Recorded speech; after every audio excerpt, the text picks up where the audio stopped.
বড় নেমো খান, কত বড় বেঈমান, কত বড় হারামি হইলে প্রধানমন্ত্রী দায়িত্ব পালন করে 17 বছর পর্যন্ত দলের লোকে পর্যন্ত জানে না পালাইয়ে কোন জায়গা থেকে হেলিকপ্টার উড়ে জঙ্গলে যেরকম চোর পালাইয়ে যায়, সে চোরের মতো পালাইয়ে দেওয়ার এই দেশের মানুষ তোর বিরুদ্ধে তখন মাঠের মধ্যে আন্দোলন করতেছে, পুলিশ তোর পক্ষে গুলি করতে, ছাত্র মারতেছে, আর তুই মাশাআল্লাহ করে পলাইয়া যাইয়া ভারতে উঠছো।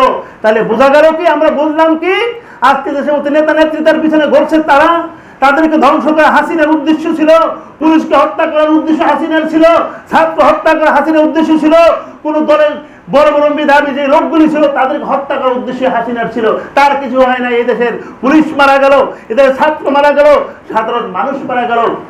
যে ক্ষতি হইল বাংলাদেশে এই আন্দোলন করতে গিয়া, তা হাজার হাজার কোটি টাকায়ও 10 বছর টাকা আমরা মেকআপ করতে পারবো না। আদর্শটা দিয়া মানুষ দুইটা দিকে সমাজে প্রতিষ্ঠিত হলে, একটা ব্যবহার আদর্শ দিয়া, যে আমি এত গালিগুলোজ করলাম, সে তো করলো না। আজকে আমি বলবো, সে আওয়ামী লীগের যারা আছে দায়িত্বশীল, হয়তো তাদের কানে এই খবরটা আমার যাবে, বলবো তো তবে নসুয়া পড়বি একটা মানুষের জন্য। আজকে দেশের হাজারো মানুষকে তোরা হত্যা করেছো, এই মানুষকে তোরা গুম করেছো, এই মানুষ নির্যাতন করেছো, চাঁদা ধরেছো।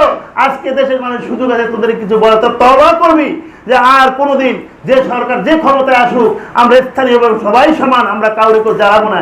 এই তওবা আওয়ামী লীগের যারা দায়িত্বশীল ছিল, যারা জ্বালাইছে, যারা মানুষের চান্দা ধরছে, তাদের কাছে অনুরোধ থাকবে, আমি বলবো তোরা শিক্ষা গ্রহণ করবি যে আমরা এই কাজ কোনদিন কান ধরে 1 লাখ উঠবি আর বলবি, আর আল্লাহর দ্বারা ক্ষমা হবে। আল্লাহ, অন্যায় করেছি, ভুল করেছি, আমরা করবো না, আমরা মানুষের উপর জুলুম করবো না, তওবা করবি, তোরা ভালো হয়ে যাবি, তাইলেই দেখবি ইনশাআল্লাহ সামনে তোদের জন্য শান্তি আছে।